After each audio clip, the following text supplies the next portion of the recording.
Ngayong gabi o bukas ng madaling araw, inaasahang papasok sa Philippine Area of Responsibility ang bagyong tinawag na ngayong Severe Tropical Storm Uwan.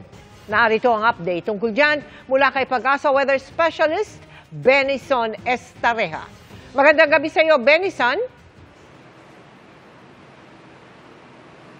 Magandang gabi, Miss Mel.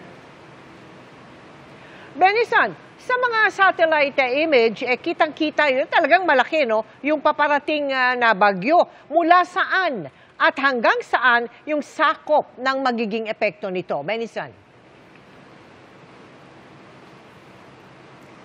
Well, Miss Mel, napakalawak nga po nitong si Bagyong Uwan. At sa ngayon po, nasa 780 kilometers yung kanyang radius and yung kanyang diameter po ay nasa around 1,500 kilometers. So kung ito po ay ating susukatin, simula po dito sa may Maynila, pag magsusukat tayo ng kanyang radius, posibleng umabot pa yan dito sa may hanggang Batanes.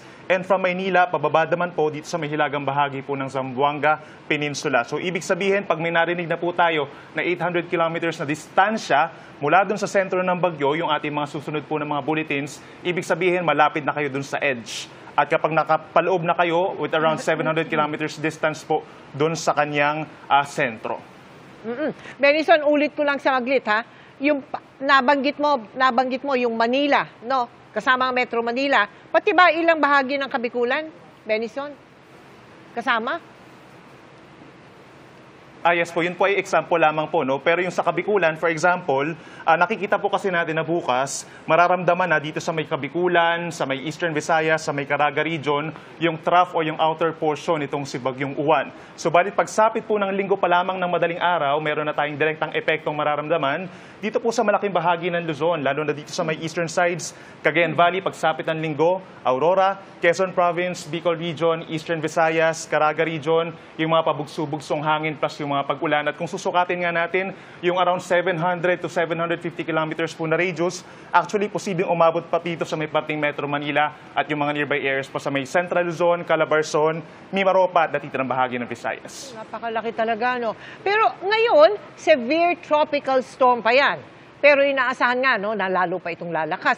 Kailan ito magiging super typhoon? At saan-saan magtataas ng signal number 5? Benison. Yes, Miss Mel, sa ngayon po, severe tropical storm pa ito. Bukas, inaasahan na ito na lalakas pa bilang isang typhoon with minimum na wind speeds of around 120 to 130 kilometers per hour. Pero dahil ito'y lalapit sa ating kalupaan na mainit, Philippine Sea po ito, nagkakaroon dyan madalas ng rapid intensification. So possible, late tomorrow or sa madaling araw po ng Sunday, ay lalakas ito bilang isang super typhoon. So yung estimated na lakas niya, by that time, 185 kilometers per hour. And at the same time, madaling araw po ng Sunday, malapit nga ito dito sa may parting Kabikulan at sa may Eastern Visayas.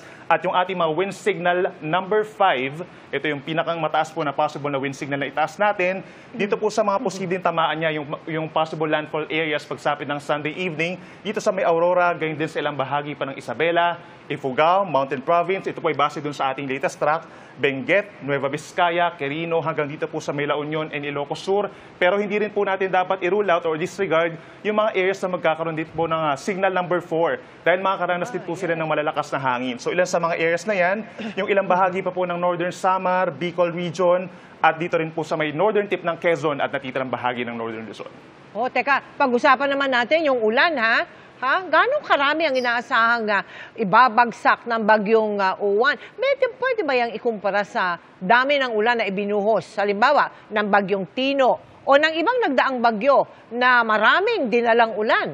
Benison. Tama po, sa araw po ng Sunday and Monday, inaasahan nga na maraming lugar yung magkakaroon po ng mga matitinding mga pag-ulan. No? Yung ating latest rainfall forecast po from Sunday to Monday, maraming lugar ang 200 millimeters or higher ang may tatalang pag-ulan. Kabilang na po dyan itong Catanduanes, Camarines Sur, Camarines Norte, hanggang dito po sa may Aurora at malaki bahagi ng Cagayan Valley, Cordillera Region, and Ilocos Region. Comparable po siya dun sa mga naitala natin pag-ulan, dun sa may hilagang bahagi ng northern and central portions of Cebu, naglalaro from 180 to 300 millimeters yung 24-hour ng mga pag-ulan. At dito rin po sa may bahagi pa ng Leyte and Southern Leyte, nakapagtala din ng higit sa 200 millimeters sa dami ng ulan. Now, dapat i-consider din po natin yung tinatawag na topography at yung dami ng tao po dun sa lugar na yun. No? So kung dito sa may Visayas, kung mapapansin din po natin, maraming mga urbanized cities at maraming mga subdivision no, dun sa mga areas kagaya po dito sa may Metro Cebu. Whereas dito naman sa pating Northern Luzon, yung mga dadaanan po niya, mostly mga bulubundukin na lugar, mga rural areas, hindi natin dapat din naman disregard, no, kahit pa sabihin na natin mas kukunti relatively yung tao, dapat as much as possible, zero casualties po tayo. Yes, as much as possible. Maraming salamat sa iyo, Benison Estareja, Weather Specialist ng Pag-asa.